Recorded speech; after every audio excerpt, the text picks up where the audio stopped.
Hello students, today we will discuss time value of money concept in financial management। देखिए, मैंने हल्का सा तो आपको बताया था। टाइम वैल्यू ऑफ मनी का मतलब होता है कि value of money with respect of time, means जो पैसे की आज वैल्यू है वो पैसे की 10 साल बाद वैल्यू नहीं रहेगी या 5 साल बाद नहीं रहेगी। मतलब सेम अमाउंट के मनी के साथ साथ परचेजिंग पावर कम हो जाएगी। ठीक है, इसी को बोलते हैं time value of money.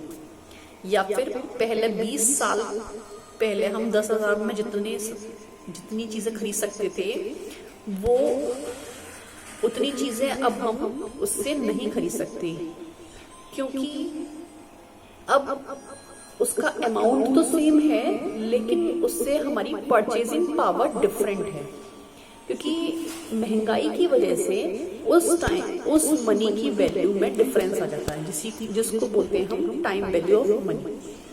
Time value of money में दो चीजें होती हैं। टाइम वैल्यू ऑफ मनी के हिसाब से हम प्रेजेंट वैल्यू भी कैलकुलेट कर सकते हैं किसी अमाउंट की, या फिर हम फ्यूचर वैल्यू भी कैलकुलेट कर सकते हैं। देखिए, अगर हमें फ्यूचर में किसी अमाउंट की वैल्यू गिवन है, जैसे हमें बोल रखा है कि फ्यूचर में इससे हमें जो है 10 लाख रुपए मिलेंगे इस स्कीम से, ठीक है ना, आप इतना इन्वेस्ट करते जाइए हर साल या फिर इकट्ठे, आपको फ्यूचर में इसका डेफिनेट अमाउंट उन्होंने बता दिया 10 लाख रुपए मिलेंगे।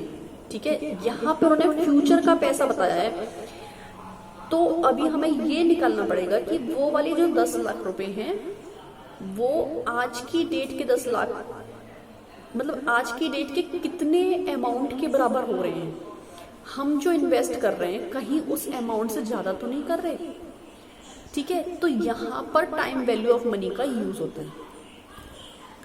ठीक है, present value of an amount देखने में या फिर future value of an amount देखने में। फ्यूचर वैल्यू में क्या होता है, हमें गिवन है प्रेजेंट वैल्यू, हमें दे रखा है कि आज हमारे पास इतना पैसा है। ठीक है, तो फ्यूचर में हम इसको जमा करते जाएंगे तो इससे हमें कितना पैसा मिलने वाला है वो हमें निकालना है। ठीक है ना, तो जब हमें प्रेजेंट वैल्यू आज की डेट की वैल्यू निकालनी है तब हम इसको डिस्काउंटिंग मेथड यूज करते हैं, और जब हमें फ्यूचर की वैल्यू निकालनी है तब हम कंपाउंडिंग मेथड यूज कर सकते हैं। तो इसको कंपाउंडिंग टेक्निक और प्रेजेंट वैल्यू वाले को डिस्काउंटिंग टेक्निक भी बोलते हैं। ठीक है, ये भी इसमें भी दो पार्ट्स हो सकते हैं, एक फॉर मल्टीपल कैश फ्लो या फिर for a single cash flow. Single cash flow का क्या मतलब है, जब हमें सिर्फ एक बार ही पैसा जमा करना है। अभी हम एग्जांपल लेते हैं प्रेजेंट वैल्यू को। ठीक है ना, देखिए प्रेजेंट वैल्यू का प्रेजेंट वैल्यू का एग्जांपल ले रहे हैं हम, और किसके लिए ले रहे हैं, for a single cash flow. So this is the formula है ये, PV is equal to FV upon 1 plus R और ब्रैकेट में उसके ऊपर n क्या है, n means number of years. ठीक है, एग्जाम्पल देखिए, Mister Ram is likely to receive ₹2,000 after 3 years. Mister Ram को 3 साल बाद 2,000 रुपए मिलने वाले हैं।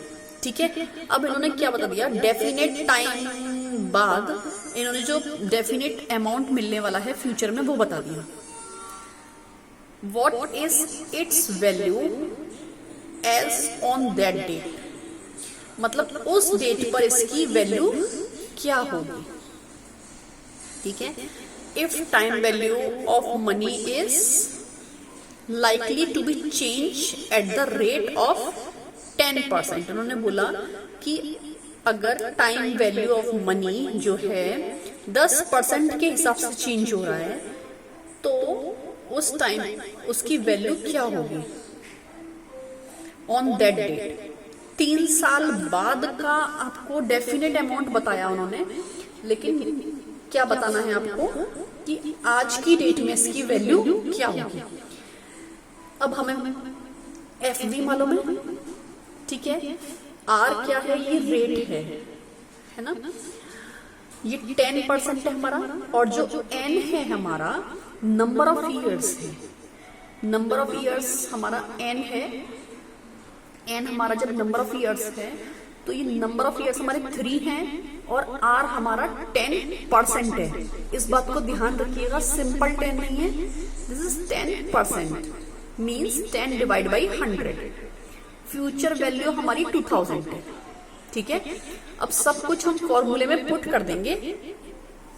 देखिए फॉर्मूले में हमने पुट कर दिया 2000 डिवाइड बाई 1 प्लस 0.10 इसलिए हो गया क्योंकि हमारा 10% रेट है, 10 डिवाइड बाई 100, ठीक है।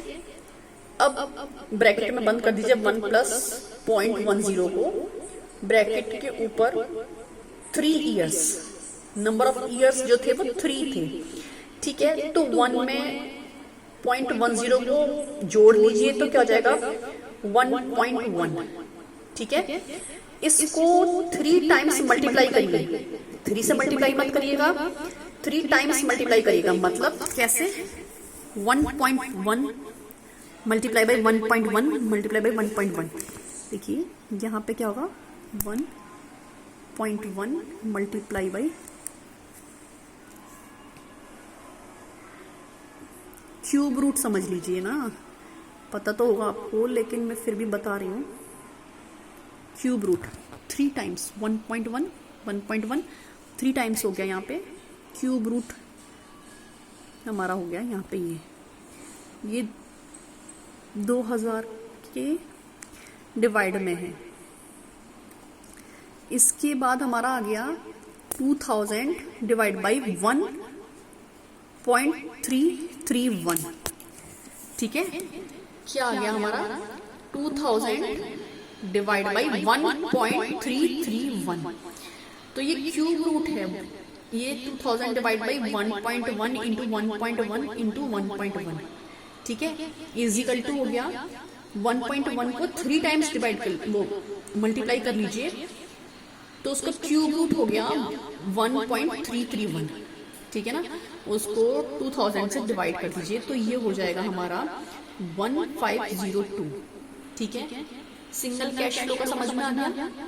इसी तरीके से सेम मल्टीपल कैश फ्लो का भी होता है, सेम यही फॉर्मूला है, बस जो फ्यूचर वैल्यू अगर अलग अलग गिवन है तो उसको अलग अलग और अलग अलग टाइम के हिसाब से देखिए प्रेजेंट वैल्यू निकालनी है। अब इसमें हेडिंग डाल लीजिए for multiple cash flows, present value is equal to future value of first year divide by 1 plus R, और ईयर यहाँ पे फर्स्ट ही होगी तो यहाँ पे लिखने से कोई फर्क नहीं पड़ेगा, मल्टीप्लाई भी उसमें। अब देखिए future value of second year divide by 1 plus R, और इसका क्या स्क्वायर रूट है, फिर future value of third year 1 plus R और उसका cube root, sorry cube not cube root, cube का मतलब है 3 टाइम्स मल्टीप्लीकेशन, क्यूब रूट का मतलब है कि उसको